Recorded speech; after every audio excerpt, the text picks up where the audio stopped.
ஆசீர்வாதம் அத்தனையும் மோதமாய் பெற்றிடவே அவளோடு காத்திருந்த காலமகனில் ஆசீர்வாதம் அத்தனையும் ஆமோதமாய் பெற்றிடவே அவளோடு காத்திருந்த காலமகனில் ஆசையை அவர் அறிந்து ஆசீர்வாதம் தந்து தேற்றி ஆசையை அவர் அறிந்து ஆசீர்வாதம் தந்து தேற்றி ஆர்ப்பரித்து ஸ்தோத்தரிக்க வாக்கு தத்தம் தந்ததினால் ஸ்தோத்திரம் பாடி வாழ்த்துவேன் தினமும் எந்தன் பாவமெல்லாம் போக்கியதால் ஸ்தோத்திரம் பாடி வாழ்த்துவேன் தினமும் பானம் செய்ய கத்தரையின் பான பாத்திரம் அவரோடு ஞான ஸ்நானம் பெற்றிட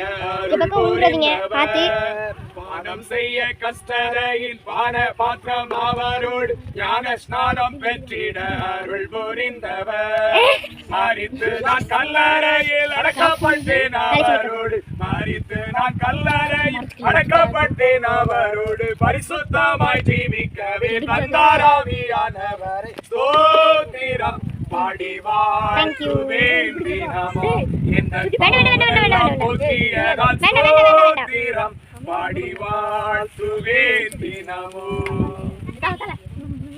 யோவான் சுவிசேஷம் 3ஆம் அதிகாரம் 1-2-3-4 வசனங்களை வாசிப்போம். அதிகாரியான நிக்கோதேமு எனப்பட்ட பரிசேயன் ஒருவன் இருந்தான். அவன் காலத்திலே இயேசுவிடத்தில் வந்து, ரபி, நீ தேவனிடத்திலிருந்து வந்த போதகர் என்று அறிந்திருக்கிறோம்.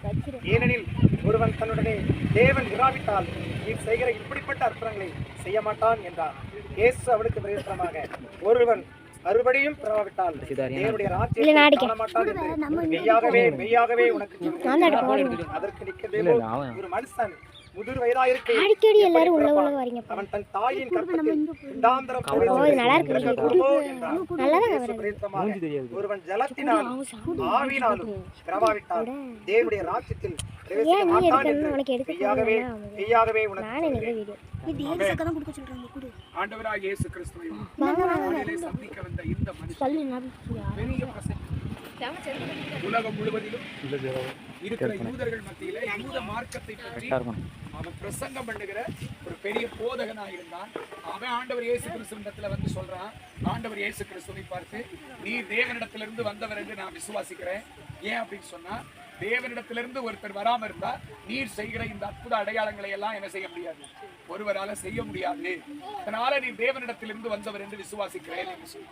இன்னைக்கு நிறைய பேர் ஆண்டவர் இயேசு கிறிஸ்துவை விசுவாசிக்கிறாங்க.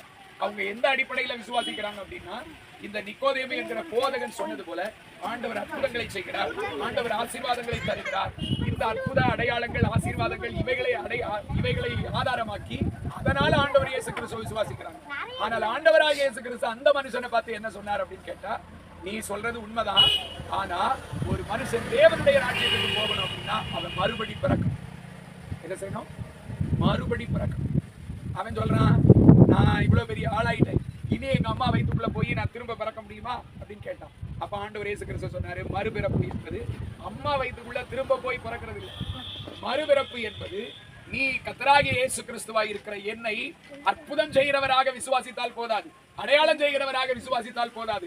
இந்த உலகத்துல உனக்காக வந்து ஓம் பாவத்தை, ஓம் அக்கிரமத்தை, ஓம் மீறுதல்களை சுமந்து தீர்க்கிற அந்த உன்னுடைய பாவத்திற்கு நிவாரணம் உண்டாக்குகிற தேவ ஆட்டுக்குட்டி நான் தான் என்று என்ன செய்யணும்? விசுவாசிக்க வேண்டும். அப்படி விசுவாசிக்கிறதினால் உன் பாவம் கழுவப்படும். கழுவப்படுகிற அந்த மனுஷனுடைய ஆவி ஆண்டவராகிய இயேசு கிறிஸ்துவினால் உயிர்ப்பிக்கப்படும். அப்ப அவன் பரலோகத்தை பார்ப்பான். அதுக்கு பேர் தான் மறுபிறப்பு என்று ஆண்டவர் இயேசு சொல்லிக் கொடுத்தார். ஆண்டவருடைய பரிசுத்த நாமத்திற்கு ஸ்தோத்திரம். இந்த மறுபிறப்பை எந்த மனுஷன் பெற்றிருக்கிறானோ அவன் அடுத்தபடியாக செய்ய வேண்டியது, தான் பெற்றுக்கொண்ட மறுபிறப்புக்கு அடையாளமாக கிறிஸ்துவோடு இந்த உலகத்திற்கு மரித்து அடக்கம் பண்ணப்பட்டு அவரோடு எழுந்து இனி பரலோக வாழ்க்கைக்காக வாழ்வேன் என்று சொல்லி கடவுளோடு உடன்படிக்கை செய்து கொள்ளுகிற அதை குறித்து சொல்லும் போதுதான் சொன்னாரு, ஜலத்தினாலும் பிறக்க வேண்டும். எதனால பிறக்கணும்? ஜலத்தினாலே பிறக்கும். இப்படி ஜலத்தினால பிறப்பிக்கப்பட்டவே அதுக்கு அடுத்தபடியாக பெறுகிறது பரிசுத்த ஆவி. பரிசுத்த ஆவியினாலும் பிறக்கணும். 3 தடவை பிறந்தா 1 தடவை தான் சாவும். 1 தடவை பிறந்தா 2 தடவை சாவும்.